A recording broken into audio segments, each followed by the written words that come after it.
கற்பனை பண்ணிட்டு இது சாப்பிட்டா என்ன தித்திப்பு இருக்குமோ அது மாதிரி. இப்போ கரும்புல முதல் நுனிப்பகுதி, மத்திய பகுதி, அடிப்பகுதின்னு வெவ்வேறு விதமான ருசிகள் இருக்கும். அப்படி நம்ம நினச்சிக்க கூடாதுன்னு கற்கண்டு அப்படின்னு சொல்றாரு. அதுக்கப்புறம் அப்படி நினச்சிக்க கூடாது, நிரந்தரமானது அப்படிங்கிறாரு, உருவமல்லாதது அப்படிங்கிறாரு, அப்புறம் சுகமானது அப்படிங்கிறாரு, ஆனந்தமானது அப்படின்றாரு. என்னென்ன விதத்துலலாம் அவர் அனுபவிச்சாரோ அந்த அனுபவங்களை எல்லாம் ஒன்று திரட்டி எப்படியாவது நாமும் அதை புரிந்து கொள்ள முயல வேண்டும், அந்த அனுபவ பாடத்தை நாம் நமது அனுபவத்தில் கொண்டுட்டு வர வேண்டும் அப்படிங்கிறதுக்காக வேண்டி நிறைய அவர் சொல்றாரு.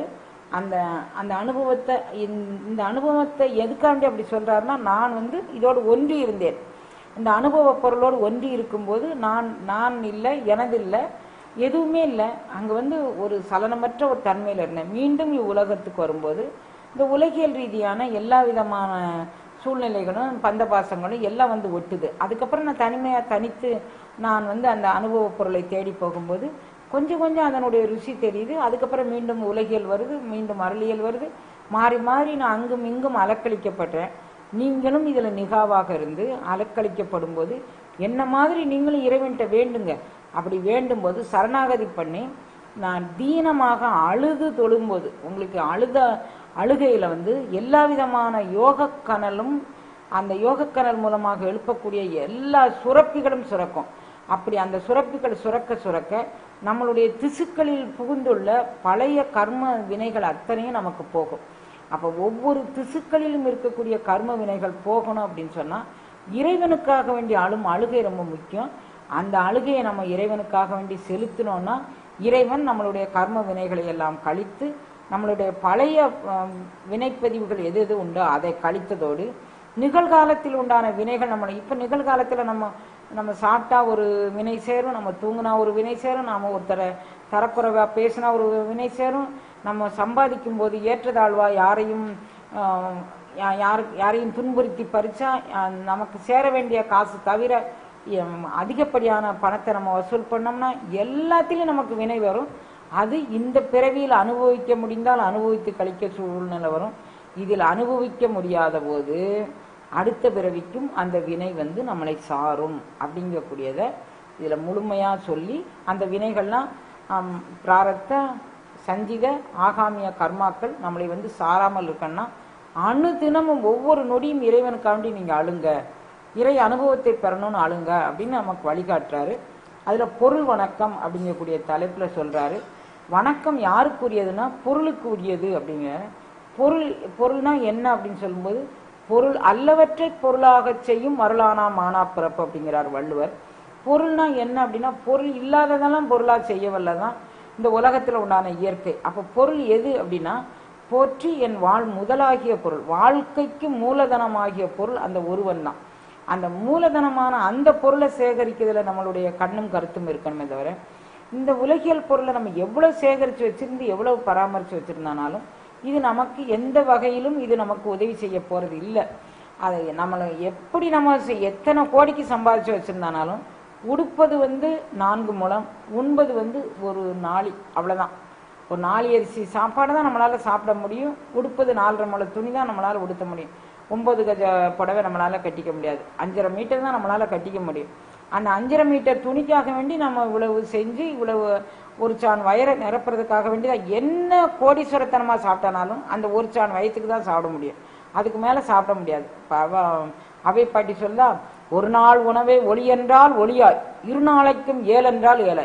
உன்னோடு எனக்கு கொடுத்த நடத்து பெரும்பாடாக இருக்க வயிறை நான் இந்த வயத்தை கட்டி எப்படி நான் காலம் முழுதும் தள்ளுது. இன்னைக்கு ஒருவேளை நீ சாப்பிட வேண்டாம் பட்டினியாரு அப்படின்னு சொன்னால் ஒரு நாள் உணவை ஒளி என்றால் அது ஒழிக்க மாட்டேங்குது.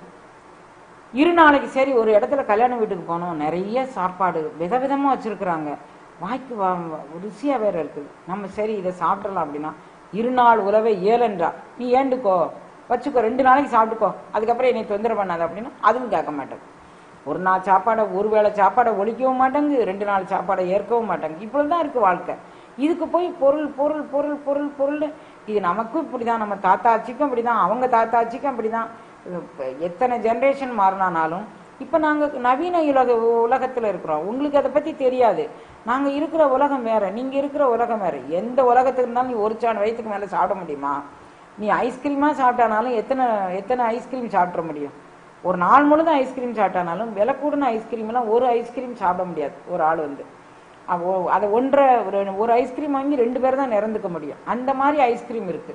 அதை நீ ஐஸ்கிரீமா சாப்பிட்டு வந்தாலும் இவ்வளவு தானே வாங்க முடியும், தங்கத்தையா முழுங்கிக்க முடியும், ஒன்றும் செய்ய முடியாது. அப்போ பொருள்ங்கிறது என்ன அப்படின்னா, போற்றி என் வாழ்க்கைக்கு மூலதனமான பொருள் ஒரே பொருள் தான். அந்த பொருளை நம்ம வணங்குவோம். கருடக்கொடியோன் காணமாட்டா கடல் சேவடி என்னும் பொருளை தந்து, இந்த பொருள் தான் பொருள், ஏனைய பொருள் பொருள் அல்ல.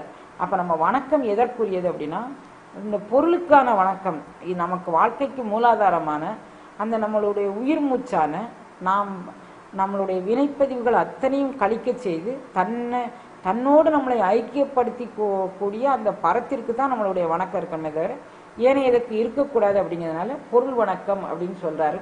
அந்த பொருள் என்னவா இருக்குன்னு நான் உங்களுக்கு சொல்றேன், நீங்க கேட்டுக்கோங்க. நான் சொல்லக்கூடிய பொருள் ஒரு பருப்பொருள் அல்ல தூக்கி தருவதற்கு, ஒரு தங்கம் அல்ல, ஒரு வீடு அல்ல, ஒரு கார் அல்ல, என்னென்ன உலகத்துல மண்ணு மனை தோப்பு என்னென்ன வச்சிருக்கோமோ நம்ம உலை கூடுனதுன்னு அது எதுவும் அல்ல. நான் உங்களுக்கு தூக்கி காமிக்கிறதுக்கு நான் அனுபவப்பட்ட அந்த பொருள், என்ன மாதிரி அருள் அனுபவம் உடைய எல்லாரும் அனுபவப்பட்ட அந்த பொருள் நான் உங்களுக்காக வேண்டி தரேன் அப்படின்னு சொல்லிட்டு அவர் நம்மளை கூப்பிட்டுக்கிட்டு சொல்றாரு. நான் அனுபவிச்சக்கூடிய பொருள் வணக்கம், இது பொருள் வணக்கம்ங்கக்கூடிய தலைப்புல சொல்றாரு. நான் அனுபவித்துக்கூடிய பொருள் என்ன பொருள் அப்படின்னா, அது நித்தியமாய் நிர்மலமாய் நிஷ்கலமாய் நிராமயமாய் நிறைவாய் நீங்கா சுத்தமுமாய் தூரமுமாய் சமீபமுமாய் துரிய நிறை சுடராய் எல்லாம் வைத்திருந்த தாரகமாய் ஆனந்தமயமாகி மனம் வாக்கு எட்டா சித்துருவாய் நின்ற ஒன்றை சுகாரம்ப பெருவழியை சிந்தை செய்வாம். நான் பொருள் வணக்கம் கூடிய சொல்றேன். இதை நீ சிந்தையில இந்த பொருளை பற்றி மட்டும் சிந்தி. ஏனைய உலகியல் பொருள் எவ்வளவு நீ சிந்திச்சானாலும் அது உன்னை அலக்களிக்கதான் செய்யும். அதனால சித்துருவாய் நின்ற ஒன்றை சுக ஆரம்ப பெருவழியை சிந்தை செய். நான் சொல்லக்கூடிய பொருள் சித்துருவானது. அது சுக ஆரம்பம், சுகத்தினுடைய தொடக்கமே அந்த சித்துருவான ஒன்று தான். அதாவது சித்து அப்படின்னா அறிவுமயமான ஒன்று அப்படிங்கக்கூடியது. சத்துன்னா உண்மை பொருள், சித்துன்னா அறிவுமயமானது, சத்து சித்து ஆனந்தம்னா என்றும் இன்பமயமானது.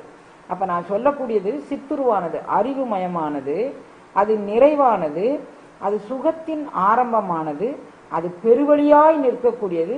அது பூதாகார பெருவழி அல்ல, அகண்டிதாகாரமாக உன்னுடைய உயிர் உணர்வை மேலெழுப்பி செலுத்தினேன்னா அந்த 12 அங்குலத்திற்கு மேல் அந்த உன்னுடைய உயிருணர்வு செல்லும் இடமாகிய அந்த சிற்சபைக்கு மேல பெறக்கூடிய அதுதான் சித்துரு. அது பெருவெளியை சிந்தை செய்வான். இது வெளிக்கெல்லாம் பெரிய வெளி. இந்த வெளி நான் சொல்லக்கூடியது நீளாகலம் காண முடியாதது. ஒருவேளை பௌதீக பூத ஆகாயத்தை நாம் ஏதேனும் ஒரு நானாமீட்டர் கொண்டு அளவிட்டாலும் அளவிடுவதற்கு காலங்கள் வகை செய்யலாம். ஏன்னா விஞ்ஞானம் நாளுக்கு நாள் வளர்ந்து கொண்டு போகுது.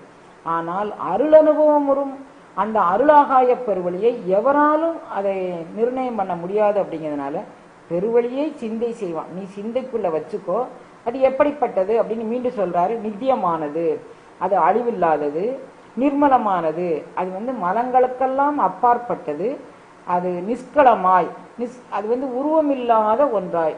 சகலம்னா உருவத்தோடு கூடியது, நிஷ்கலம்னா உருவமில்லாததானது, நிராமயமாய் குறைவில்லாத தன்மை உடையதாக உள்ளது, நிறைவாய் நீங்கா சுத்தமுமாய் தூரமுமாய். இது இதுதான் சுத்தம். இது சுத்தறிவே சிவம் அப்படின்னு சொல்லி இருக்கிறாரு. அப்ப இந்த சுத்தமமாக இருக்கக்கூடியது இதுதான். தூரமுமாய் இது எங்க இருக்கு அப்படின்னு கேட்டா, யாரெல்லாம் அதை பத்தி நினைக்காதவர்களோ அவர்களுக்கு தூரமாய், நினைப்பவர்களுக்கு சமீபமாய், அண்மையதாக, நினைக்காதவர்களுக்கு தூரமாய், நினைப்பவர்களுக்கு சமீபமாய், துரிய நிறை சுடராய். அதாவது ஆத்ம பிரகாசமாக விளங்கும் உயிருணர்வில் செலுத்தி பெறக்கூடியது துரிய அனுபவம் என்பது. நாம் உயிருணர்வை செலுத்தி பெறக்கூடியது 96 தத்துவங்களும் கடந்த பிறகு பெறக்கூடியது.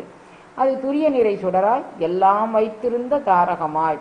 அப்ப எல்லாத்திற்கும் தாரகமாய் இது தாங்கும் நிலைக்களனாக இருக்கின்றது. இதை தாங்குவதற்கு எதுவும் தேவையில்லை. இதுதான் உலகத்தை எல்லாம் தாங்கிக் கொண்டிருக்கிறது. துரிய நிறை சுடராய் எல்லாம் வைத்திருந்த தாரகமாய், எல்லாம் தாங்குவதற்கு ஆதாரமாய், ஆனந்தமயமாகி மனம் வாக்கெட்டா சித்துருவாய். மனதால பிடிக்க முடியாது, வாக்கால பிடிக்க முடியாது, சித்துருவானது, அறிவே உருவமானது, நிரந்தரமான அறிவு. இந்த அறிவு உலகியல், நான் விஞ்ஞான இயல் படித்தேன், சமூக இயல் படித்தேன், கணித இயல் படித்தேன், பௌதிக இயல் படித்தேன். இந்த இயல் எதுக்கும் அப்பாற்பட்டது. அதனால மனம் வாக்கு இவைகளுக்கு அப்பாற்பட்டு எட்டாததாக உள்ள சித்துரு, இதை சிந்தனை செய்யணும் அப்படின்னு சொல்றார்.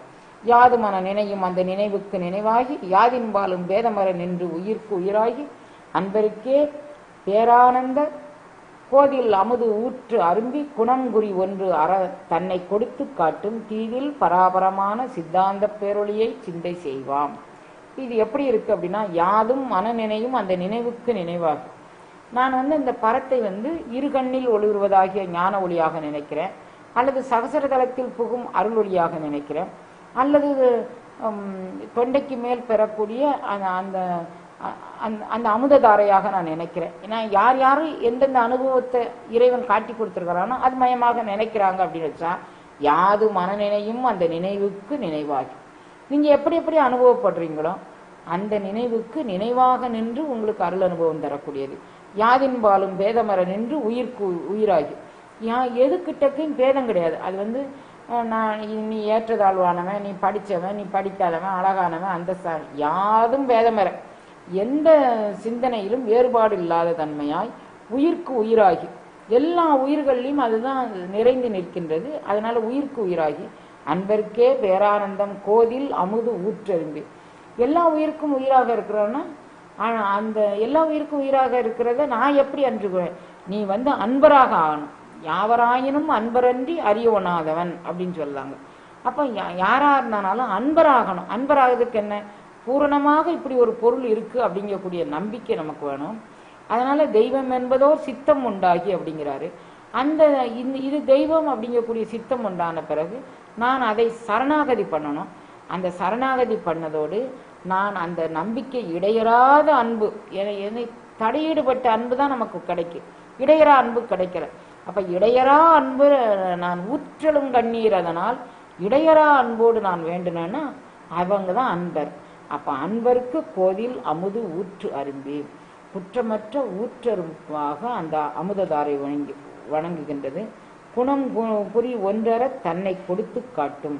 அப்ப இது குணத்தால இந்த குணம் உடையது அப்படின்னு சொல்ல முடியாது. மனிதர்களுக்கு வேணா தமோ குணம் இருக்கு, ரஜோகுணம் இருக்கு, சத்துவ குணம் இருக்குன்னு சொல்லலாம். இறைவனுக்கு எந்த குணத்தை சொல்ல முடியும்? குணம் புரி ஒன்றர தன்னை கொடுத்து காட்டும். நம்மகிட்ட இருக்கக்கூடிய இந்த குணங்கள், முக்குணங்கள், இந்த பேதங்களை எல்லாம் அகற்றி அது தன்னையே கொடுத்து காட்டும். தீதில் பராபரமான சித்தாந்த பேரொழியை சிந்தை செய்வான். இது தீதில் பராபரம்.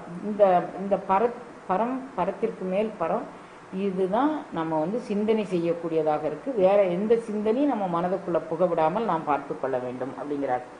பெருவழியாய் ஐம்பூதம் பிறப்பிடமாய் பேசாத பெரிய மோனம் வருமிடமாய் மனமாதி கெட்டாத பேரின்பமயமாய் ஞான குரருளால் காட்டிடவும் அன்பரை கோத்த அற விழுங்கிக் கொண்டு அப்பாலும் தெரிவெரிதாய் கலந்தது எந்த பொருள், அந்த பொருளினை யாம் சிந்தை செய்வாம். இந்த பரம்பொருள் எப்படி இருக்கு அப்படிங்கிறத மீண்டும் மீண்டும் நமக்கு காமிச்சு கொடுக்கிறார். பெருவழியாய் இந்த பரம்பொருள்னு சொல்லும்போது மேல அதுக்கு அடுத்த வரியில சொல்றாரு ஐம்பூதம் பிறப்பிடமான்றாரு. அப்ப 5 பூதங்கள் அனல் புனல் கனல் இவைகள் எல்லாமே 5 பூதங்கள்ல வரும்போது ஆகாயமும் அந்த பூதத்துல ஒன்றாயுது. அப்ப ஐம்பூதம் பிறப்பிடமாயினா அந்த வெளியத்தான் நான் சொல்றேன்னு நீங்க நினைக்காதீங்க. இந்த வெளி பூதாகாய வெளி. நான் சொல்லக்கூடியது பெருவழியாய் ஒவ்வொரு அடியவர்களும் தங்களுடைய உயிருணர்வின் மூலமாக, தங்களுடைய உள்ளுணர்வின் மூலமாக பெறக்கூடிய அருள் வெளியாக, அது பெருவழி அப்படின்னு சொல்றாங்க. பெருவழியாய் ஐம்பூதம் பிறப்பிடமாய் பேசாத பெரிய மோனம் வருமிடமாய். இப்ப நான் 5 பூதங்களும் பிறப்பதற்கு இடமாக இருக்குது எது அப்படின்னு கேட்டா, இந்த பெருவழியில தான் 5 பூதங்களும் பிறந்து வருது. அப்ப அந்த பெருவழிக்குள்ள நான் போனா இந்த என்னுடைய உயிருணர்வை செலுத்தி நான் என்னுடைய சிற்சபை அப்படிங்கக்கூடிய இடத்தை கண்டுபிடிச்சு நான் அதுக்குள்ள போனேன்னா அங்க என்ன கிடைக்கும் அப்படிங்கிறாரு. பேசாத பெரிய மௌனம் வருமிடமாய். அந்த இடத்துல மௌனத்தை தவிர வேற எந்த சிந்தனையுமே இல்லை. பேசாத பெரிய மௌனம் வருமிடமாய் மனமாதிக்கு எட்டாத பேரின்ப மயமாய். இது எப்படி இருக்குன்னா, மனதுக்கும் வாக்குக்கும் எட்டாத பேரின்ப மயமாய்.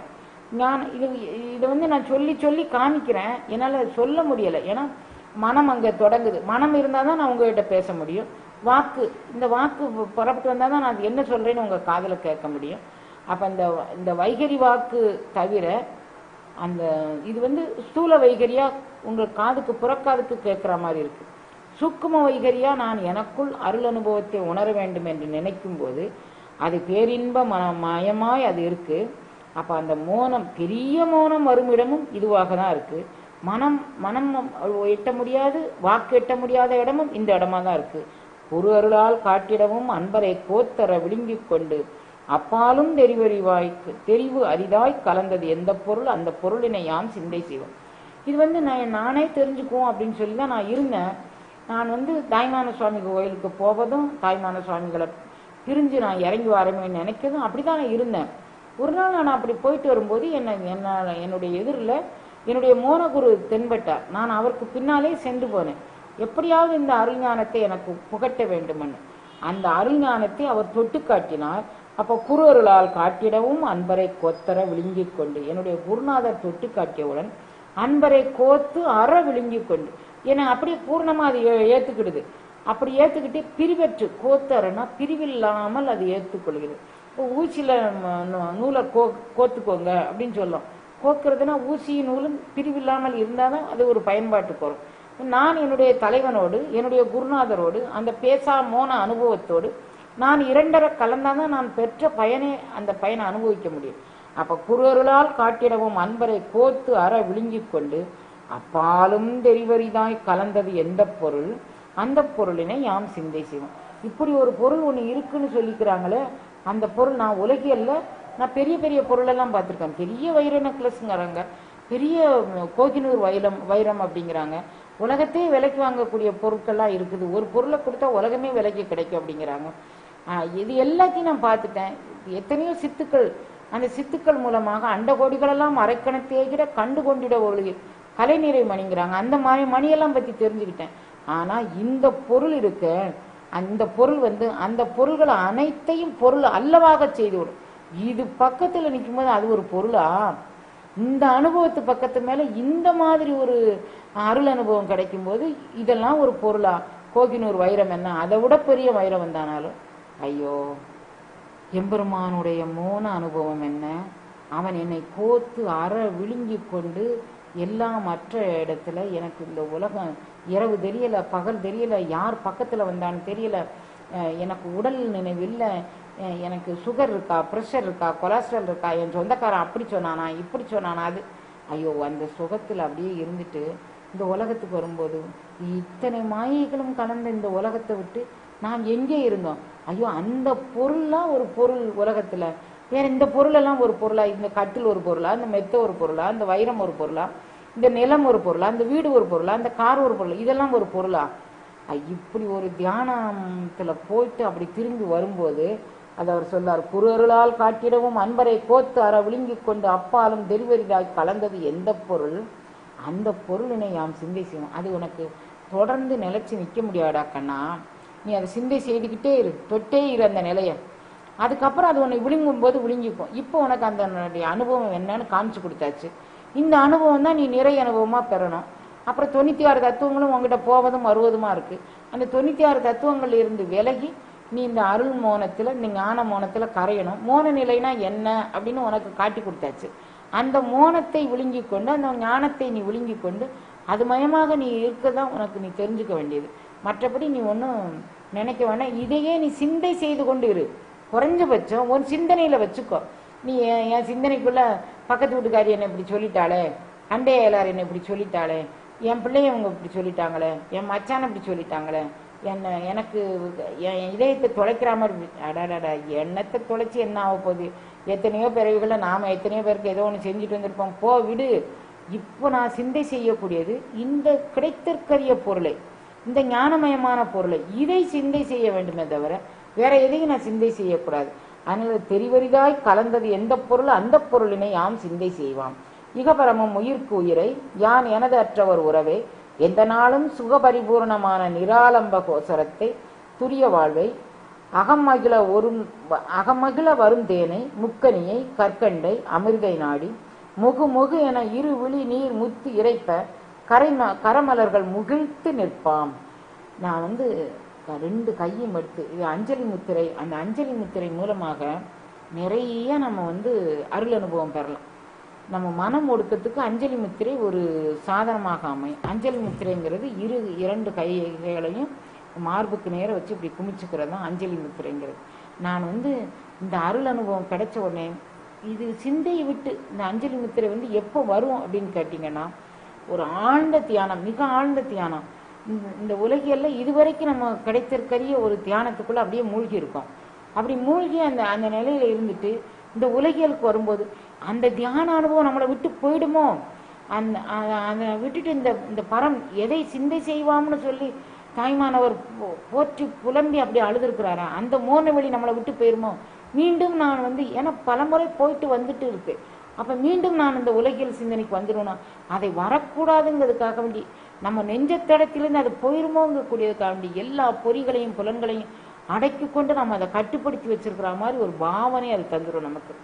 கொஞ்ச நேரம் நம்மளை மீறி அதுக்கப்புறம் திரும்ப நமக்கு என்ன ஊழல் இருக்கோ அதை நம்ம வந்துட போகிறோம், அது வேற விஷயம். ஆனால் கொஞ்ச நேரம் பிரபு என்னை விட்டுறாத, நான் அந்த அருள்ஞான நிலையிலிருந்து நான் அழியிட்டேன், இப்போ நான் இந்த போனேன்னா அந்த உலகியல் பற்றி என்னை பிடிச்சிக்கும், என்னை விட்டுறாத. கொஞ்ச நேரத்தில் இந்த கையும் அப்படியே சோர்ந்து அப்படி விழுந்த பிறகு ஒரு நெட்டுயிர்ப்பு, ஒரு ஒரு அது என்ன அந்த ஆவேசம் தாங்க முடியாமல் ஒரு அழுக, ஐயோ என்ன பிறவி எடுத்தோம் நம்ம, இவ்வளவு கிடைச்சும் கூட இறைவன் நம்மளை ஒரு பொருட்டாக்கி ஒரு புழு கடையனாயினே இப்படி ஒரு பொருளை நம்மளை தேர்ந்தெடுத்து இந்த அனுபவத்தை கொடுத்தும் கூட நம்ம விட்டுட்டோம் பார்த்தியா அப்படின்னு ஒரு இயங்கக்கூடிய ஏக்க நிலையிலிருந்து அவர் பாடுறார் பாருங்க. இகபரமும் உயிருக்கு உயிரை யான் எனது அற்றவர். இந்த யுகத்திலும் சரி பரத்திலும் சரி இகபரமும் உயிருக்கு உயிரை யான் எனது அற்றவர் உறவு. நான் இல்லை எனதில்லை, இந்த எல்லாம் இல்லாதவர்கள், புறப்பற்று அகப்பற்று, இது ரெண்டும் என்னுடைய சரீரம். என்னை பார்த்து இப்படி சொல்லிட்டாங்களேம்மா, என்னை பார்த்து இப்படி சொல்லிட்டாங்களே, என் காரு என் வீடு இதெல்லாம் யான்கக்கூடிய அகப்பற்றும் இல்லை, எனதுங்கக்கூடிய புறப்பற்றும் இல்லை. இகபரமும் உயிருக்கு உயிரை யான் எனது அற்றவர் உறவே எந்த நாளும் சுகபரிபூர்ணமான நிராலம்ப கோசரத்தை, அதாவது பற்றுக்கோடு இல்லாததாய் அமைந்திருப்பதை. நிராலம்ப கோசரங்கிறது தனக்கு எந்த பற்றுக்கோடும் இல்லாது தான் எல்லா பொருளும் தன்னை பற்றி கொள்வதற்கு ஒரு ஆதாரத்தை தருவது, அதுக்கு பேர் நிராலம்ப கோசரம் அப்படின்னு பேரு. சுகபரிபூர்ணமான நிராலம்ப கோசரத்தை துரிய வாழ்வை அகமகிழ வரும் தேனு. இவ்வளவு பெருசா சொன்ன உடனே நீங்க வந்து இது என்னம்மா நீங்க சொல்ல வார்த்தையே எங்களுக்கு ஒண்ணுமே புரியலையே, பெருவழிங்க, ஐம்பூதம் பிறப்பிடம் அப்படிங்கிறீங்க, என்னென்னமோ பெரிய பெரிய வார்த்தைகளா சொல்றீங்க, பெரிய மோனம் வருவிடமான். வாய் பேசாம கூட கொஞ்ச நேரம் இருக்க முடியல, மனம் பேசாம, அப்புறம் உடல் பேசாம, அப்புறம் உணர்வும் பேசாம பெரிய மோனம்ங்கிறதுக்கு இவ்வளவு வேற இலக்கணம் கொடுக்குறீங்க. இதெல்லாம் இங்க பேசாம கொஞ்ச நேரம்னா யாராவது எங்கேயோ ஒருத்தங்க பேசிட்டு போனா நான் குறுக்கால ஓடி போய் பேச வேண்டியிருக்கு. ஏன்னா என்னால் கண்ட்ரோல் பண்ணிட்டு இருக்க முடியல. நீங்கள் பேசாத நிலைன்னு சொல்லிட்டு இருக்கீங்களே, இது போய் எங்களுக்கு வருமா அப்படின்னு நீங்கள் நினச்சிங்கன்னா அதுக்கு சொல்கிறாரு. இகபரமும் உயிர்க்குயிரை யான் எனதற்றவர் உறவை எந்த நாளும் சுகபரிபூர்ணமான நிராலம்ப கோசரத்தை. அது நம்ம எல்லாருக்கும் பற்றுக்கோடா இருக்குப்பா, நீ வந்து அப்படியெல்லாம் மலைய வேண்டாம். அவர் நம்மளை தட்டி கொடுத்து சொல்லாரு. நிராலம்ப கோசரம் அது பற்றுக்கோடா இருக்கப்பா, அது துரிய வாழ்ப்பான், அது அங்கெல்லாம் இருக்குன்னு நினைக்காத. உன்னுடைய அகம் மகிழ வரும் தேனை, உன்னுடைய அகத்துக்குள்ள நீ ஒண்ணுமே செய்ய வேண்டாம் தங்க. யான் எனது இதெல்லாம் விட்டுரு. எனக்கு இப்படி ஒரு சூழ்நிலை வந்துருச்சு, எனக்கு இப்படி ஒரு சந்தர்ப்பம், ஏதோ ஒரு வினையில ஒரு செஞ்சது இந்த வினையில அனுபவிச்சு கழிக்க போற, இதுல என்ன நீ பெருசா நினைக்கிற, விட்டுரு. அதை போய் பெருசா நினைக்காத. அகமகிழ வரும் தேனை, உனக்கு உள்ளத்துக்குள்ள நீ இந்த நான் விட்டு எனது விட்டு, அப்புறம் அவ அதை சொல்லிட்டா இவ அதை சொல்லிட்டா, எல்லாரையும் மன்னிக்க பழகு. ஈஸியா எடுத்துக்கோ, மிக சுலபமா. எது வேணா இது இவ்வளவுதான், இந்த உயிரோட இயல்பு இவ்வளவுதான், விட்டுரு. அது மாதிரி எடுத்துக்கிட்டேன்னா அகமகிழ உன்னுடைய அகத்துக்குள்ள இதெல்லாம் நீ விட்டுட்டேன்னு வச்சுக்கோ, உன்னுடைய அகத்துக்குள்ள மகிழ வரும் தேனாக. லேசா இல்ல தேன், அது எந்த பகுதியில் தித்திக்கு? கரும்புன்னு சொன்னா கூட ஒரு பகுதி தித்திக்கும், ஒரு பகுதி தித்திக்காது. தேன்ல எந்த பகுதி தித்திக்கு? உள்ற ஒவ்வொரு சொட்டும் தித்திக்க கூடியது. அது உன் அகத்துக்குள்ள, அது புறத்துல இல்ல, நாக்குல சுவைப்பதற்காக இல்லை, உன்னுடைய மனதிற்குள் நீ எண்ணி எண்ணி பார்த்து இன்புறுமான. இப்படி கொடுத்தான் பாத்தியா ஒரு அருள் அனுபவம், என்ன ஒரு பொருட்டாக்கி இப்படி கொடுத்தான் பாத்தியா, இப்படி ஒரு அனுபவம் இருக்குன்னு எனக்கு தெரிய வச்சான் பாத்தியா. இந்த தாய்மான சுவாமிகள் பாடலை நம்மளுக்கு புரியக்கூடிய ஒரு சந்தர்ப்பம் கொடுத்தான் பாத்தியா. அப்படி அகமகிழ வருந்தேனை முக்கனியை, முக்கனினோடனே பிரயாசப்பட்டு சாப்பிடணையா. ஒரு மாம்பழம்னா தொலியை சீவணும், அப்புறம் கத்தி தேவைப்படும். கத்தி இல்லாமல் கூட சாப்பிடலாம், மேலே வலியும் கீழே வலியும் அதெல்லாம் வச்சுக்கலாம். பலாப்பழத்தை கட்டாயம் கத்தி கொண்டு அறுத்து தான் சாப்பிடணும். கொஞ்சம் பெரியாசெல்லாம் படணும் அவைகளுக்கெல்லாம். அப்போ முக்கண்ணின்னு சொன்னமே, இல்லைப்பா உனக்கு ரொம்ப சுலபமாக்கணும். கற்கண்டு ஒவ்வொரு பழம் கூட சுவையாக இருக்கும், ஒரு பழம் சுவையாக இருக்காது. கற்கண்டில் ஏக சுவை. இந்த கற்கண்டுனா இப்படி தான் சுவையாக இருக்கும். ஏக சுவையாக நான் உனக்கு தந்துடுறேன்டா. மாம்பழம் ஒரு சுவை, பலாப்பழம் ஒரு சுவை, வாழைப்பழம் ஒரு சுவை. அப்படி வேண்டாம் கூட வேண்டாம், நீ ஏக சுவையை வச்சுக்கோ. கற்கண்டை அமிர்தை நாடி. சரி, கற்கண்டு நமக்கு மரணத்தை, மிருது அப்படின்னா மரணம் அப்படின்னு அர்த்தம், அமிர்து அப்படின்னா மரணம் இல்லாத நிலை. உனக்கு அமிர்து, உனக்கு மரணம் இல்லாத நிலையிலாப்பா நான் உனக்கு தரேன். கற்கண்டா தரேன், அமிர்து மரணம் இல்லாத நிலை தரேன். அமிர்தை நாடி முகுமுகுன இருவிழி நீர் முத்திரைப்ப. இப்படி ஒரு அருள் அனுபவம் ஒரு பாடல்ல வச்சுக்கோ. எனக்கு இதெல்லாம் கிடைக்கலையம்மா, நான் எப்படிம்மா கற்பனை பண்றது? அடுத்து ஒரு கேள்வி நீங்க கேட்கலாம், அப்புறம் நாளைக்கு கூட கேட்கலாம். வச்சு இப்படி நினைச்சு பாருங்களேன். இப்படி இறைவனுடைய தன்மை இப்படியெல்லாம் இருக்கு. பெருவழியா இருக்கு, ஐம்பூதம் ஒடுங்க வரும் இடமாக இருக்கு, பெரிய மோன வைப்பா இருக்கு. இப்படியெல்லாம் ஒரு வார்த்தை சொல்லாடல் கூட நமக்கு தெரிஞ்சிருக்கு. பார்த்தீங்களா? என்னதான் இருந்தாலும் இந்த சொல்ல நினைச்சு பாருங்களேன். தனிமையில இருக்கும்போது, தனிமையில கூட்டணி நம்ம யாரு கூட எல்லாம் வச்சுக்கிறோம். யார் நம்மளை திட்டுனாங்களோ அவங்கள பதில் கிட்டெல்லாம் கேட்காம விட்டமான ஒரு கூட்டணி வச்சுக்கிறோம். அப்புறம் பக்கத்து வீட்டுல இந்த பக்கத்து வீட்டுக்காரியை பத்தி அவ அதை சொல்லிட்டு போனா, அவட்ட இதை சொல்லாம விட்டமேனு ஒரு கூட்டணி வச்சுக்கிறோம். இப்படி எதை கூட சிந்தனை கூட்டணிலாம் நம்ம வச்சுக்கிட்டு இருக்கோம். அவர் சொல்றாரு, இந்த கூட்டணிலாம் விட்டுருப்பான், நீ நான் சொல்றேன் உனக்கு அமிர்தை நாடி முகுமுகன இருவிழி நீர் முத்திரைப்ப. நீ இந்த அமிர்தத்தை போய் நாடுப்பா. இந்த சொல்லாடல உன் மனசுக்குள்ள வச்சுக்கோ. கற்கண்டு, அமிர்து, அகம் மகிழ வரும் தேன். அந்த ஒவ்வொரு வார்த்தையும் பாருங்க, அப்படியே லட்டா தூக்கி போட்டுறாரு பாருங்க. அகம் மகிழ வரும் தேன். இதெல்லாம் நமக்கு எப்படி தெரியும்? எம்பெருமானுடைய கருணைனால அவன் இந்த சொல்லுனால நமக்கு புரிதக்கூடிய அளவுக்கு வச்சிருக்கிறான்ல. முகுமுக என இருவிழி நீர் முத்திரைப்ப கரமலர்கள் முகிழ்த்து நிற்பான். நீ ரெண்டு கையும் கூப்பி, என்னுடைய சிந்தையை விட்டு நீ போகக்கூடாதுப்பா, நீ போகக்கூடாது. நான் சிக்கனை பிடித்தேன், இம்மையே பிடித்தேன், எப்பா இரவிலே பிடித்தேன். நான் என்னென்ன சொல்லி பிடிச்சேனா அப்படி பிடிச்சேன்னா நீ இங்கே எழுந்தரணும், எங்கேயோ இல்லை இங்கே எழுந்தரணும். மாதிரி நீ பிடிச்சி வச்சுக்கிட்டேனா ஜாதி குலம் பிறப்பு இறப்பு பந்தம் முக்தி அருவுருவத்தன்மை நாமம் ஏதுமின்றி எப்பொருட்கும் எவ்விடத்தும் பிரிவர நின்று இயக்கம் செய்யும் ஜோதியை மா தூ வெளியை மனதவிழ நிறைவான துரிய வாழ்வை தீதியில் பரமாம் பொருளை திருவருளே நினைவாக சிந்தை செய்வான். இன்னொரு பொருளை சிந்தை செய். உனக்கு பெரிய பொருள், பெரிய பொருள் அதுதான் பொருள், வேற பொருள் எல்லாம் நீங்க பொருள்னு நினைக்காதீங்க. தீதில் பரம்பொருளை திருவருளே நினைவாக சிந்தை செய்வோம். என் நினைவை கொண்டு நான் சிந்தை செஞ்சோம்னா நடக்குமா? என் நினைவில் என்ன இருக்க முடியும்? ஊர்க்குப்பையெல்லாம் இருக்க முடியும். ஊர்க்குப்பை, உலக குப்பை, நான், எனது, என்னை அவன் அதை சொல்லிட்டான், இவன் இதை சொல்லிட்டான். அப்பாடா எதுவுமே இல்லை, எண்ணமற்ற ஒரு நிலை. அந்த மாதிரி ஒரு மனநிலை வச்சுக்கும். பேசியிருக்காங்க, நினைவுக்கு வருது. இது இறைவனுடைய இருப்பிடம். இந்த இருப்பிடத்துக்குள்ள இந்த தூசி வரக்கூடாது, இது தொடச்சிருவான். இந்த எண்ணம் வந்தா இறைவனுடைய இருப்பிடம் அவன் தங்க மாட்டான். அதனால இதை தொடச்சிடலாம். இந்த எண்ணம் வரக்கூடாது. கொஞ்சம் முயற்சி தான் பண்ணி பார்ப்போமே, கொஞ்சம் நீண்ட கால முயற்சியாக நம்ம பண்ணி பார்ப்போம். உடனே நமக்கு வராது. எப்பவுமே 12 ஆண்டு காலம் ராமாயணத்துல பெரிய சைக்கலாஜிக்கல் இதை நம்மளுடைய ராமாயண மகாபாரதத்தை இது சொல்லு. 12 ஆண்டு காலம் ஒருவங்களுடைய எண்ணத்தை விட்டு நம்ம ஒருத்தவங்க மறந்துருந்துட்டாங்கன்னா அவங்களுக்கு நம்ம அவங்கள மறந்துடுவோம். அதனாலதான் ராமனை 12 ஆண்டு காலம் அவன் காட்டுக்கு போட்டுன்னு சொன்னான். இவங்க 12 ஆண்டு காலம் சிறைவாசமும் 1 ஆண்டு காலம் அஞ்ஞாத வாசமும் போன்னு சொன்னது. அந்த பிறகு அந்த சிந்தனைக்குள்ள நமக்கு வேற புதிய சிந்தனை, அவங்கள பற்றிய நினைவு வராது. நம்ம தொடச்சி இல்லை, என்னுடைய இது சாதாரண மனசு இல்லை, நான் தீதில் பரமாம் பொருளை திருவருளை நான் சிந்தையில் வைக்க போறேன். அதனால நான் ஊருக்கு போய் நான் சுமக்க மாட்டேன். இப்போ நான் என்னுடைய உடல் எதை சுமக்கணும்? இறையை சுமக்கணும். என் உடல் இறை உணர்வை சுமக்கணும். அந்த தீதில் பரம்பொருளை சுமக்கணும். அந்த என்னுடைய அகமகிழ வரும் தேனை சுமக்கணும். அது கற்கண்டை சுமக்கணும். இது மாதிரி அப்போ வேற எண்ணங்கள் வரதான் செய்யும், உடனடியாக வராது. 12 ஆண்டு காலம் இவங்க எண்ணத்தை விட்டு போக்குறதுக்கு 12 ஆண்டு காலம் போச்சு சொல்லியிருக்காங்கன்னா நம்ம இன்னைக்கு நினைச்சிட்டு அது ஒரு நொடி நினைச்சோமா என்னன்னு, எனக்கு ஏமா அப்படியெல்லாம் மனம் வர மாட்டேங்க, எனக்கு ஏமா அப்படியா என்ன ஒரு நாள் முழுதும் கூட நம்ம பயிற்சி பண்ணலையே. 12 ஆண்டு காலம் பயிற்சி பண்ணாதான் சற்றே நல்லறிவு பயின்று பரணை அரிச்சித்தா லேசா இல்லை, அதை ஊறி ஊறி ஊறி ஊறி பயின்று அரிச்சித்தா தான் வரும். அப்படி மாதிரி செய்யணும் அப்படிங்கிறாரு. ஜாதி குலம் பிறப்பு இறப்பு பந்தம் முக்தி அருவுருவத்தன்மை நாமம் ஏதுமின்றி இதெல்லாம் உங்களுக்கு நல்லா தெரியும்னு நினைக்கிறேன். ஜாதியில் பற்று இருக்கக்கூடாது, குலத்தில் பற்று இருக்கக்கூடாது, பிறப்பிறப்பை பற்றிய பயம் இருக்கக்கூடாது, பந்தம் நம்மளை கட்டுப்படுத்தி வச்சிருக்கிறத பற்றிய சிந்தனை இருக்கக்கூடாது, முக்தி விடுதலை பற்றிய எண்ணம் இருக்கக்கூடாது, அருவத்தன்மையில் இருக்கக்கூடாது, உருவத்தன்மையில் இருக்கக்கூடாது, நாமம் இருக்கக்கூடாது, பேதம் இருக்கக்கூடாது. ஏதுமின்றி எப்பொருட்கும் எவ்விடத்தும் பிரிவர நின்று இயக்கம் செய்யும் இவைகளெல்லாம் கடந்த பொருள், நான் வணங்கக்கூடிய ஒரு மூலப்பொருள். அந்த பொருள் அது எப்படி இருக்குன்னா, எப்பொருட்கும் எவ்விடத்தும் பிரிவர நின்று இயக்கம் செய்யும். அது இயங்கினாதான் நான் அசைந்தால் இவ்வுலகம் அசையும், நான் அசையலைன்னா அசையாது. அப்படி மாறி பொருள் அது.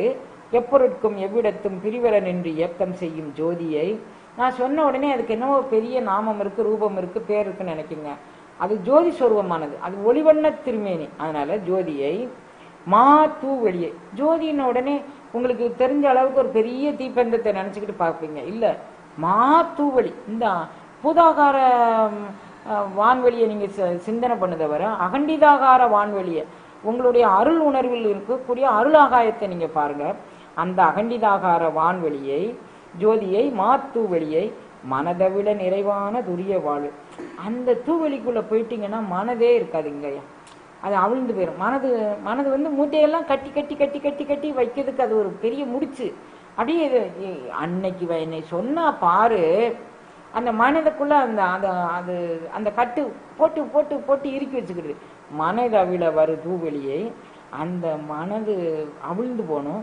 நிறைவான துரிய வாழ்வை, அது பரத்திற்கெல்லாம் மேல் பரம், அதுதான் நிறைவு, அதுதான் நமக்கு வாழ்வு அளிக்கக்கூடியது, ஏப்பினில் வைப்பாக நிற்கக்கூடியது, வாழ்க்கையின் பொருளாக இருக்கக்கூடியது. அதை தீவில் பரமாம் பொருளை திருஅருளை நினைவாக சிந்தை செய்குவாம்.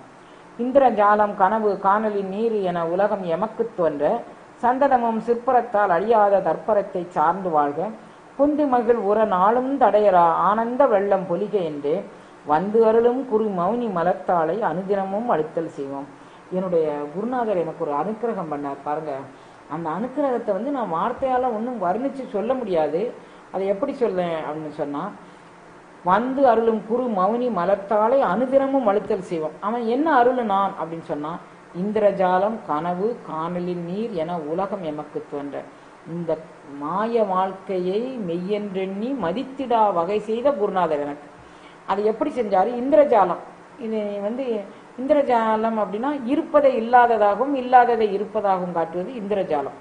அது இந்த வாழ்க்கை இந்திரஜாலண்டா, இருக்கிற மாதிரி காட்டு, இல்லாத மாதிரி காட்டு, இவ்வளவுதான். கனவு, இது ஒரு கனவு தான். நீ முடிச்சு பார்த்தேன்னா ஐயோ நம்ம கனவா கண்டோம் அப்படின்னு இருக்கும். காணல் நீர், இந்த இருக்கு தண்ணி, இந்த இருக்கு தண்ணி, இந்த இருக்கு தண்ணி, போய்கிட்டே இருப்போம். நம்ம கைக்கு தண்ணி ஒன்று தென்படாது. இது மாதிரி நான் வந்து பெரிய ஒரு வாழ்வை கற்பனை பண்ணிக்கிட்டு இன்னா வந்துடும், அண்ணா வந்துடும், அண்ணா வந்துடும். அது காணல் நீர் என உலகம் எமக்கு தோன்ற. இந்த உலகத்துல நீ உழைப்பெல்லாம் இந்திரஜாலம் தான், கனவு தான், காணல் நீர் தான். மாய வாழ்க்கையை மெய்யென்றெண்ணி மதித்திடா வகை செய்தான். அந்த மாதிரி என்னுடைய குருநாதர் ஒரு கருணை செய்தான். என உலகம் எமக்கு தோன்ற சந்ததமும் சிற்பரத்தால் அழியாத தற்பரத்தை ஞான உறுதியினால், சிற்பரத்தால் ஞான உறுதியினால் தன்னில் தானாக இருக்கும் பொருள் தற்பரம். எனக்கு கொடுத்த ஞான உறுதியால், அவன் எனக்கு கொடுத்த அருள் அனுபவத்தால் சந்ததமும் சிற்பரத்தால் அழியாத தற்பரத்தை சார்ந்து வாழ்க. நீ இதை சார்ந்து உலகத்தை சார்ந்து வராதடா. இது இந்திரஜாலம், இது கனவு, இது காணல் நீர், இதை சார்ந்து வாழ்ந்தேன்னா இப்படிதான் போயிடுவார். அதனால நான் உன்னை சார்ந்து வாழ்வதற்கு ஒன்று சொல்றேன். சிற்பரத்தால் அழியாத தற்பரத்தை சார்ந்து வாழு.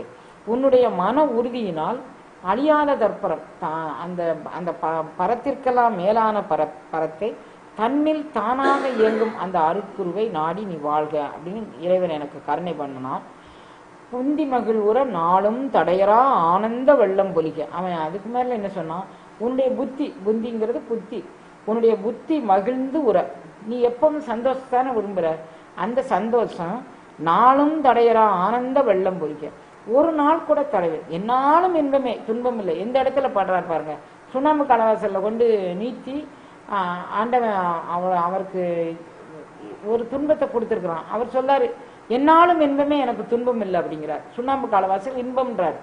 ஏன் அப்படின்னா, நான் வந்து இது காணல் நீர்னு நினைச்சிட்டேன், கனவுன்னு நினைச்சிட்டேன், இந்திரஜாலம்னு நினைச்சிட்டேன். ஆனாலும் எனக்கு இந்த உடல் வந்த அண்ணன் போன அண்ணன் இதுக்குள்ள எப்பவும் சிற்பரம் இருக்கு. அந்த தற்பரத்தால் நான் ஒரு உறுதியால் அந்த சிற்பரத்தை நான் எனது மயமாக்கியிருக்கேன். அதனால அவன் எனக்கு என்ன செஞ்சான், புந்தி மகிழபுற நாளும் தடையரா ஆனந்த வெள்ளம் பொலிக, தடையீடு இல்லாமல் ஒரு ஆனந்த வெள்ளம் பொலிக என்று வந்து அருளும் குரு மௌனி மலர்த்தாளை அனுதினமும் அழுத்தல் செய்வான். இந்த மௌனி எனக்கு அந்த மோன குருவை அவரே மௌனி, குரு மௌனி அப்படிங்கிறார். அந்த மோன குரு மலர்த்தாளை நான் அனுதினமும் அழுத்தல் செய்கின்றேன், அப்படி வாழ்த்துகிறேங்கிறார். பொருளாக கண்ட பொருள் எவைக்கும் முதல் பொருளாகி போதமாகி தெருளாகி கருதும் அன்பர் மிடிதீர பருக வந்த செழுந்தேனாகி அருளானோர்க்கு அகம்புறம் என்று உண்ணாத பூரண ஆனந்தமாகி இருள் தீர விளங்கும் பொருள் யாது அந்த பொருளினை யாம் இறைஞ்சி நிற்பான். நான் ஒரு பொருளை வாழ்த்தி வணங்கி நிற்கின்றேன். அந்த பொருள் என்ன பொருள்னா, பொருளாக கண்ட பொருள் எவைக்கும் முதல் பொருளாகி. நான் இதை பார்க்குறேன், இதுதான் ஒரு பொருள்னு பார்க்குறேன், இது ஒரு பொருள்னு இருக்கேன். இதுக்கெல்லாம் மூலப்பொருள் அந்த ஒரு பொருள் தான். அந்த பொருள் தான் நம்ம போற்றி என் வாழ்முதல் ஆகிய பொருள். மீதி பொருள் எல்லாம் அவனுடைய கருணையினால் உதித்தது. இது அவனுடைய கருணையினால் பஞ்சபூதங்கள் உதித்தது. அவனுடைய கருணையினால் கருவி கரணங்கள் வந்தது. அவனுடைய கரணங்களால் சித்தம் அந்த கரணங்கள் வந்தது. அதன் மூலமாக இதெல்லாம் பொருள்னு உணரக்கூடிய எனக்கு ஒரு ஞானம் வந்தது. அப்ப இந்த ஞானத்தை தந்த ஞானி அந்த மௌன குரு. அப்ப பொருள் எல்லாவற்றிற்கும் மூல முதல் பொருள் அந்த பொருள் தான். அந்த பொருளாக கண்ட பொருள் எவைக்கும் முதல் பொருளாகி போதமாகி தெருளாகி அறிவுக்கெல்லாம் மிக அறிவாகி போதமாகி தெருளாகி எனக்கு ஒரு ஞான தெளிவை, தெருள்ங்கிறது ஒரு தெளிவை, ஞான தெளிவை தந்தது. தெருளாகி கருதும் அன்பர் மிடிதீர பருக வந்த செழுந்தேன். அவன் அன்பருக்கு என்னமா வருமோ, மிடின்னா வறுமை. அன்பருக்கு என்ன வறுமை வரும்? இறைவனை காணாதனால அவங்களுக்கு வறுமை விட்ட நாள் தான். நமக்கு எப்படி சாப்பாட்டுக்கு இல்லாத நாள் வறுமையான நாளும் இப்ப சாப்பாட்டுக்கு இல்லாதவங்களே பார்க்க முடியல. ஓரளவுக்கு எல்லாரும் நல்லா சாப்பிட்றாங்க. ஆனா இவங்க நினைச்சு சாப்பிடக்கூடிய சாப்பாடு வேணா, இவங்க கற்பனை பண்ணிக்கிட்டு இந்த சாப்பாடு தான் நான் சாப்பிடணும், அவங்க அந்த சாப்பாடு சாப்பிட்றாங்க, இவங்க இந்த சாப்பாடு சாப்பிட்றாங்கிற சாப்பாடு வேணா கிடைக்காமல இருக்கலாமே தவிர, நாங்களாம் சிறு வயதில் இருந்தக்கூடிய மிடியெல்லாம் இப்ப இல்லை. அன்பருக்கு ஒரு மிடி வருது. அது என்னன்னா, இறை அனுபவம், இறைவனுடைய ஒரு பூரணமான சுகத்தை அனுபவிக்கக்கூடிய ஒரு ஞானம். இது கிடைக்கலன்னா அவங்களுக்கு பெரிய வறுமை. அதனால அன்பர் மிடிதீர வரும். இறைவன் எந்த அருள் அனுபவத்தை அவர் தாரார் அப்படின்னு சொன்னா, அன்பர் மிடிதீர பருக வந்த செழும் தேனாகி. அன்பர்களுடைய வறுமை எப்போது போகும்னா, இந்த செழும் தேனாக இந்த வானமுதை வியன்கங்கையை இவர்கள் உச்சந்தலை வழியாக உள்நாக்கு வழியாக உடல் முழுதும் பரவ அன்பர் மிடிதீர பருக வந்த வானமுது. அது அந்த அருள் அமுதம் கிடைச்சதுன்னா அவங்களுடைய வறுமை நீங்கிச்சு. அருளானோருக்கு அகம்புறம் என்று உண்ணாத பூரண ஆனந்தமாகி. இப்படி அருள்மயமாக இருந்தவர்களுக்கு இறைவன் உள்ளத்துக்குள்ள இருக்கிறானா, வெளியே இருக்கிறானா, அகத்தில் இருக்கிறானா, புறத்தில் இருக்கானா, எங்கும் நீக்கமர நிறைந்திருக்கிறான். அந்த மாதிரி அருளானோருக்கு அகம்புறம் என்று உண்ணாத பூரண ஆனந்தமாகி இருதீர விளங்கு பொருள் யாது அந்த பொருளினை நாம் இறைஞ்சி நிற்போம். என்னுடைய ஆணவமல இருள், அதாவது இருள்ங்கிறக்கூடியது அஞ்ஞானமாகிய இருள், ஆணவமாகிய இருள், இவைகளெல்லாம் தீரும்படியாக இறைவன் எனக்கு ஒரு அருள் அனுபவம் தந்தான். அதை நான் என்னாலும் நினைத்து கொண்டிருக்கேன். அது பூரணமாக அதுக்குள்ள மூழ்கி இருக்காம நான் உலகியல் சிந்தனைக்கு வரும்போதெல்லாம் அதையே நான் நினைத்து கொண்டிருக்க வேண்டும் அப்படிங்கிறார். அருமறையின் சிறப்பொருளாய் விண்ணவர் முனிவர் சித்தர் ஆதியானோர் தெரிவறிய பூரணமாய் காரணம் கற்பனை கடந்த செல்வமாகி கருதறிய மலரின் மனம் எள்ளில் எண்ணெய் உடல் உயிர் போல் கலந்து எந்நாளும் துரிய நடு ஊடுருந்த பெரிய பொருள் யாது அதனை தொழுதல் செய்வோம். நீ என்ன நான் இன்னும் சொல்லி சொல்லி காண்கிறார் உனக்கு. ஒரு 2 எள்ளை எடுத்துப்படி நசுக்குப்பா, அது எண்ணெய் வரும். இந்த எள்ளுக்குள்ள இந்த எண்ணெய் இருக்குல்ல, இது மாதிரி தான்ப்பா நமக்குள்ள இறைவன் இருக்கிறான். சரி, அதை விடுங்க. ஒரு பூவை எடுத்துக்கோங்க, அந்த பூவை மணந்து பாருங்க. அது எந்த இதழில் ஒரு 5 இதழ் இருக்கு, 4 இதழ் கொண்ட பூ இருக்கு. அது எந்த இடத்துல மனம் வருது? அந்த பூவின் நாற்றம் போல் உயர்ந்து எங்கும் அது எல்லா பக்கம் பரவி கிடக்கு. இப்படிதான்ப்பா இறைவன் இருக்கிறான். உனக்கு எப்படிலாம் சொல்ல முடியும்னு நான் பார்க்குறேன் பாருங்க. அருமறையின் சிறப்பொருளாய் வேதங்கள் ஆகமங்கள் எல்லாம் என்ன சொல்கின்றதோ அதன் உச்சியில் வைத்து சிறப்பொருள், அது உச்சியில் வைத்து மெச்சத்தகுந்த ஒரு பொருளாக விண்ணவர் முனிவர் சித்தர் ஆதியானவர் தெரிவறிய பூரணமாய் இந்த விண்ணவர்களுக்கும் முனிவர்களுக்கும் சித்தர்களுக்கும் நாங்கள் தெரியணும்னு முயற்சி பண்றாங்க. ஆனால் தெரியறதுக்கு கிடைக்கல. அப்படி ஒரு பொருளாய் பூரணமாய் காரணம் கற்பனை கடந்த செல்வமாகி இந்த பொருள் காரணத்துக்கு அப்பாற்பட்டது, கற்பனைக்கு அப்பாற்பட்டது, நிறைந்த செல்வமானது. அந்த பொருளை கருதறிய மலரின் மனம் எள்ளில் எண்ணெய் உடல் உயிர். இந்த உடலுக்குள்ள உயிர் எந்த இடத்துல இருக்கு? எள்ளுக்குள்ள எண்ணெய் எந்த இடத்துல இருக்குன்னு சொல்ல முடியுமா? நசுக்கி பார்த்தா எல்லா இடத்துலையும் வந்துடும். மாதிரி இந்த உடலுக்குள்ள உயிர் எல்லா இடத்துலையும் இருக்கு. இதுக்குள்ள இருக்கிற மாதிரி கலந்து என்னாலும் துரிய நடு ஊடு இருந்த பெரிய பொருள் யாது அதனை தொழுதல் செய்வோம், இந்த பொருளை நாம் வணங்குதல் செய்வோம் அப்படிங்கிறார். விண்ணாதி பூதமெல்லாம் தன்னகத்தில் அடக்கி வெறுவெளியாய் ஞான கண்ணார கண்ட அன்பர் கண்ணோடைய ஆனந்த கடலாய் வேறொன்று எண்ணாதபடிக்கு இறங்கி தானாகச் செய்தருளும் இறையே உந்தன் தன்னாரும் சார்ந்த அருள்தனை நினைந்து கரமலர்கள் தலைமேல் கொள்வாம். எப்படிப்பா அவனை சொல்ல முடியும்? தன்னாரும் சார்ந்த அருள்தனை நினைந்து நீ எனக்கு கொடுத்தல்லப்பா அருள் அனுபவம், அதை நினைச்சுக்கிட்டு கரமலர்கள் தலைமேல் கொள்வான்.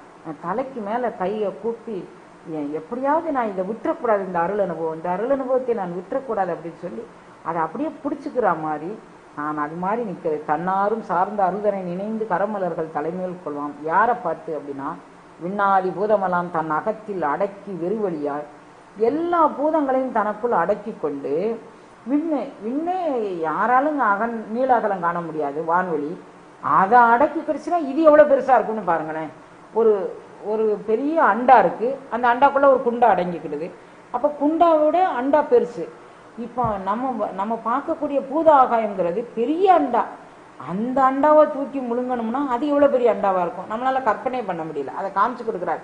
நீ இப்படி ஒரு பொருளை நீ சிந்தனை செய்ப்பா, இப்படி ஒரு பொருளை நீ மனதுக்குள்ள வச்சுக்கோ.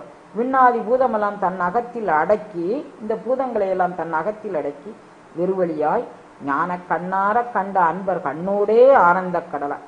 இவ்வளவு பெரிய பரம்பொருள், அந்த விண்ணுக்கெல்லாம் எட்டாத அந்த பரம் அது என்ன கருணை பண்ணுது அப்படின்னு பாருங்க.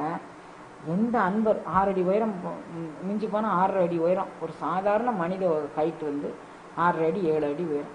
அந்த 7 அடி மனிதனுக்குள்ள அவன் அருள் அனுபவம் முற்றான்னா அந்த அருள் அனுபவத்துக்கு தகுந்த மாதிரி தன்னை குறுக்கி கொண்டு ஒளிவண்ணமாக அவனுடைய உடலுக்குள்ள புரிந்து அவனுடைய உடல் முழுதும் அப்படியே மலர்ந்து அவனுடைய உள்ளத்துக்குள்ளேயும் அப்படியே நின்று அவன் பேசும் பேச்சில் ஒரு தெளிவு, அவன் சிந்திக்கும் சிந்தனையில தெளிவு, அவனை பார்த்தாலும் படித்தாலும் படிக்க பக்கம் நின்று கேட்டால் எப்படி இருந்தாலும் அது ஒரு மன நிறைவு. அப்படி மாதிரி ஒரு இவ்வளவு பூதாகாயத்தை தனக்குள்ள அடக்கி கொண்ட பெரிய அண்டாது அது ஒரு 6 அடி 7 அடி உயரமான மனிதனுக்குள்ள அது அடங்கி நிக்குது பாருங்க. கண்ணார கண்ட அன்பர் கண்ணோடே ஆனந்த கடலாய் அவனுக்குள்ள அது நிலைச்சு நிக்குது பாருங்க. வேறொன்று எண்ணாதபடிக்கு இறங்கி தானாக செய்தருளும் இறையும். அந்த அந்த கண்ணொளியில ஒரு ஞான பிரகாசத்தை ஏற்றுக்கொண்ட அடியவர்கள் கண்ணார கண்ணொளியில தான் அந்த ஞான பிரகாசத்தை ஏற்றுக்கொள்ள முடியும். அந்த கண்ணுக்குள்ள ஏற்றுக்கொண்ட அந்த அடியவர்கள் எண்ணாதபடிக்கு இறங்கி தானாக செய்தருளும் இறையும். அவங்களையெல்லாம் தன்மயமாக செஞ்சுக்கிறான். இவங்க பஞ்சபூதங்களாக பஞ்ச பொறிகளாக எல்லாரையும் தன்மயமாக செய்து கொள்கின்றான். உந்தன் தன்னாரும் சார்ந்த அருள்தனை நினைந்து கரமலர்கள் தலைமேல் கொள்வான். இப்படிப்பட்ட ஒரு பொருளை நான் தலைக்கு மேல வச்சு உச்சி மேல் வச்சு மெச்சத்தகுந்த வேண்டாமா அப்படின்னு நினைக்கிறாங்க. விண்ணிறைந்த வெளியாய் என் மன வெளியில் கலந்து அறிவாம் வெளியின் ஓடும் தன் நிறைந்த பேரமுதாய் சதானந்தமான பெருந்தகையே நின்பால் உள்நிறைந்த பேரன்பால் உள்ளுருகி மொழி உளறி ஓகையாகி கண்ணிறைந்த புனல் உகுப்ப கரமுகிழ்ப்ப நின் அருளை கருத்தில் வைப்பாம். உன்னுடைய அருளை எப்படி வைக்கிறது அப்படின்னு சொல்றாரு. யார்கிட்ட இவர் இருப்பாருன்னு அடையாளம் காட்டுறாரு. முதல்லையே சிதம்பர விலாசம் உனக்கு முகவரி தானே அப்படின்னு சொல்லிட்டாரு. அந்த முகவரியாக ஒன்றொன்றா எடுத்து சொல்றாரு. நீ கடைநல்லூருக்கு போனா எப்படிமா போறது, கடைநல்லூருக்கு வழி தெரியலையே, எப்பா நீ திருநெல்வேலியில இருந்து போனேன்னா இந்த ரூட்ல போகலாம், மதுரையில இருந்து போனா இந்த ரூட்ல போகலாம், சங்கரங்கோயில இருந்து போனேன்னா இந்த ரூட்ல போகலாம், இந்த ரூட்ல போய் இறங்கின பிறகு நான் என்னம்மா செய்யணும், இறங்கின பிறகு இந்த முகவரிய விலாசத்தை சொல்லேன். எது மாதிரி சொல்றேன் அப்படின்னா விண்ணிறைந்த வெளியாய் இது அகண்டாகாயமானதுடா. இது நான் உனக்கு சொல்றேன். விண்ணிறைந்த வெளியாய் என் மனவெளியில் கலந்து அறிவான் வெளியினோடும். இவ்வளவு அகண்ட பிரபாவம் உடையாது என் மனதிற்குள்ள ஒரு வெளி இருக்கு பத்தியா. நான் உயிர் உணர்வை செலுத்தும் போது எப்படியாவது நான் இந்த ஞானத்தை பெற்றுக்கொள்ள வேண்டும், எனக்கு இந்த பிறவில எப்படியாவது நீ கிடைச்சிடணும் பகவானே அப்படின்னு சொல்லி வேண்டிட்டு என்னுடைய உயிர் உணர்வின் மூலமாக சொல்லும்போது அகண்டகாரமான அது என்னுடைய சிதம்பர விலாசமாக நின்று என்னுடைய உயிர் உணர்வு 12 அங்குலம் உச்சிக்கு போகும்போது அறிவாம் வெளியினோடும் தன்னிறைந்த பேரமுதாய் எனக்கு அப்படி அந்த ஒரு உயரிய நிலைக்கு போகும்போது பிரபு பிரபு பிரபு அப்படி அழுது அரட்டுதை தவிர அங்க ஒன்றும் இல்லை. அதுக்கப்புறம் அந்த அந்த கணமும் இல்லை. தன்னிறைந்த பேரமுதமாய் சதானந்தமான பெருந்தகையை ஆனந்தமா இன்றைக்கும் ஆனந்தமான பெருந்தகையை நின்பால் உள் நிறைந்த பேரன்பால் உள் உருகி உங்கிட்ட உள் நிறைந்த பேரன்பால் உன்னை நீதான்ப்பா உலகத்துல எனக்கு வேணும், வேற என்ன எனக்கு என்ன பொருளை கொண்டாந்து என் கண்முன்னால மயக்க சொன்னாலும் எனக்கு வேண்டாம். உள் நிறைந்த பேரன்பால் உள்ளுருகி மொழி குளறி பிரபு பார்த்தேன் பார்த்தேன் பார்த்தேன் என்னடா பார்த்தேன் பார்த்தேன் இவ்வளவுதான் நான் உணர்ந்தேன் இவ்வளவுதான் சொல்ல முடியும். உள் நிறைந்த பேரன்பால் உள்ளுருகி மொழி குளறி உவகையாகி கண் நிறைந்த புனர். பிரபு என்னை விட்டுட்டு நீ போயிருவியாப்பா, நீ போயிருவியா, நான் மீண்டும் இந்த மாயைக்குள்ள வரணுமா, இந்த உலகத்துக்குள்ளதான் இன்னும் பேசிட்டே இருக்கணுமா, இன்னும் சொல்லிட்டே இருக்கணுமா, கண் நிறைந்த புனல் உகுப்ப கரல் முகிழ்ப்ப நின் அருளை கருத்தில் வைப்பான். இந்த அனுபவத்தை நான் கருத்துக்குள்ள சுமந்துக்கிட்டே இருக்கிறேன். நீ கொடுக்கும்போது கொடு, அதுக்கப்புறம் நான் சுமக்கும் போது இதே சுமந்துக்கிட்டு இருக்கிறேன். திரும்ப என்னை நீ எப்போ கூப்பிட்டு அதை கொடுக்குறியோ கொடு. அது வரைக்கும் நான் அந்த நினைவிலே நான் மூழ்கிக்கிட்டே அப்படியே இருக்கிறேன். ஆதி அந்தம் காட்டாத முதலா எம்மை அடிமைக்கா வளர்த்தெடுத்த அன்னை போல நீதி பெறும் குருவாகி மனமாக்கு எட்டாத நிச்சயமாய் சொச்சமதாய் நிமலமாகி வாதமிடும் சமய நெறிக்கு அரியதாகி மௌனத்தோர் பால்வழியாய் வயங்கா நின்ற ஜோதியை என் உயிர் துணையை நாடி கண்ணீர் சொரிய இரு கரம் குவித்து தொழுதல் செய்வான். நான் இந்த பரம்பொருளுக்காண்டி அழணும். எப்படி அழணும்? ஆதியந்தம் காட்டாத முதலா, அவன்தான் முதல் பொருள். அவனுக்கு ஆதி கிடையாது, அந்தம் கிடையாது. அது முதல் பொருளாக உள்ளது. எம்மை அடிமைக்காய் வளர்த்தெடுத்த அன்னை போல் தனது அருள் அனுபவத்தை முழுது எனக்கு கொடுப்பதற்காக வேண்டி தாயினும் சிறந்து வந்து என்னுடைய மலத்தை எல்லாம் நீக்கி, தாய் தான் மலம் நீக்குவதில் சிறந்தவள். எத்தனை பேர் அடுத்தவங்க செஞ்சானாலும் அது ஒரு கடமை உணர்வு செய்வாங்களே தவிர மலம் நீக்குவதில் தாய்க்கு ஒப்பானது வேற யாருமே இல்லை. அப்ப என்னை தேர்ந்தெடுத்து அடிமைக்காய் வளர்த்தெடுத்த அன்னை போல நீதி பெருகும் குருவாகி எனக்கு எது நீதியோ அதை என் உள்ளத்திற்குள் விதையாக விதைத்து எனக்கு ஞான வழி காட்டக்கூடிய குருவாகி மனமாக்கு எட்டா நிச்சயமாய் வாக்குக்கும் மனதிற்கும் அப்பாற்பட்ட ஓர் அருள் அனுபவ நிலையாய் சொச்சமதாய் மீதி இருக்கக்கூடியது அது மட்டும்தான், வேற எதுவுமே இல்லை. நிமலமாகி வாதமிடும் சமய நெறிக்கு அரியதாகி யார் என் தெய்வம் உன் தெய்வம் அது இதுன்னு எல்லாம் பேசிட்டு இருக்கிறாங்களோ சமய நெறிகளுக்கெல்லாம் அப்பாற்பட்டது இந்த அருள் அனுபவம். மௌனத்தோர் பால்வெளியாய் வயங்கா நின்ற இந்த மோன வெளியில கலந்து நிற்கக்கூடியவங்களுக்கெல்லாம் அப்படியே வயங்கா நின்ற ஜோதியை என் உயிர் துணையை நாடி கண்ணீர் சொரிய இரு கரம் குவித்து தொழுதல் செய்வான். அந்த ஜோதியை நோக்கி நான் கண்ணீர் சொரிய இந்த அழுகை தான் இறைவனை பெறதுக்கு சிறந்த சாதனம். எல்லாரும் இந்த அழுகையை தான் குறிப்பிட்டிருக்கிறாங்க. அழுதுட்டோன்னா நம்மளுடைய எல்லா உரைகளும் நம்மகிட்ட விட்டு போயிடும். நம்மளோட ஆணவ தடிப்பு நம்மளை அழுவே விடாது. எதுக்கு அழுவணும் அப்படின்னு இறைவனுக்காண்டி அழுது அழுது அழுது எப்படியாவது நீ எனக்குள்ள வந்து சேரணும் அழுதோன்னா கட்டாயம் அந்த மன உருக்கத்திற்குள் இறைவன் சேருவான். அகர உயிர் எழுத்து அனைத்துமாகி வேறாய் அமர்ந்தது என அகிலாண்டம் அனைத்தும் ஆகி பகர்வன எல்லாம் ஆகி அல்லது ஆகி பரமாகி சொல்லறிய வான்மையாகி துகளறு சங்கற்ப விகற்பங்கள் எல்லாம் தோயாத அறிவாகி சுத்தமாகி நிகரில் பசுபதியான பொருளை நாடி நெட்டுயர்த்து பேரன்பால் நினைவு செய்வோம். பெருமூச்சு எனக்கு இது கிடைக்காம கிடைச்ச நழுவ விட்டுட்டேனே, இந்த அருள் அனுபவத்தை நான் மீண்டும் எப்போது பெறுவேன் அப்படின்னு நெட்டுயிர்த்து அழுது அழுது அந்த பெரிய பொருளை நினைப்போம். அந்த பொருள் எப்படின்னா அகர உயிர் எழுத்து அனைத்தும் ஆகி 8 எழுத்துக்குள்ளதான் எல்லாம். அகரம்ங்கிறது 8 எழுத்து, 8 எழுத்துக்குள்ள எல்லாமே இருக்குது. அந்த அந்த அனைத்துமாகி வேறாய் அமர்ந்ததன அகிலாண்டம் அனைத்துமாகி பகர்வன எல்லாமாகி அல்லதாகி பரமாகி சொல்லறிய பான்மையாகி. இது பகர்வன நான் என்னென்ன பேசுறேன்னா எல்லாமே அதுதான். பேசாம மௌனமா இருந்தா அதுவும் அதுதான். பகர்வன எல்லாமாகி அல்லதாகி பரமாகி சொல்லறிய பான்மையாகி ஒரே மௌனமாகி சொல்லறிய பான்மையாகி துகளறு சங்கற்ப விகற்பங்கள் எல்லாம் தோயாத அறிவாகி துகளறு குற்றமற்ற சங்கல்பம் இல்லை. சங்கல்பம்னா நினைக்கிறது, நினைப்பு அற்ற இடம், நினைக்கிற இடம். இது சங்கல்பம் விகல்பம். நினைக்கிற இடம், நினைப்பு அற்ற இடம். இது எல்லாம் ஆகி தோயாத அறிவாகி சுத்தமாகி நிகரில் பசுபதியான பொருளை நாடி நெட்டுயிர்த்து பேரன்பால் நினைவு செய்வோம். அப்படியே நம்ம பெருமூச்சு, பொண்ணுக்கு பெருமூச்சு விடாம பொருளுக்கு பெருமூச்சு விடாம இறைவனுக்கு பெருமூச்சு விட்டு பொருள் அப்படிங்கக்கூடியது இந்த பொருள் தான் பொருள், வேற உலகியல் பொருள் எதுவும் பொருள் அல்ல. அந்த பொருள் மோனம் உருவமானது. அந்த மோன உருவமான அனுபவ பொருளை நினைந்து நாம் அனுதினமும் வழுத்தல் செய்வோம், நினைத்தல் செய்வோம், அஞ்சலி செய்வோம். என்னென்ன விதத்திலாம் செய்யணுமோ அத்தனை விதத்திலையும் செய்து கொள்ளுவோம் அப்படின்றதாக சொல்றாரு. திருவருள் கூட்டி வைக்க நாளைக்கு மீதியை பார்ப்போம்.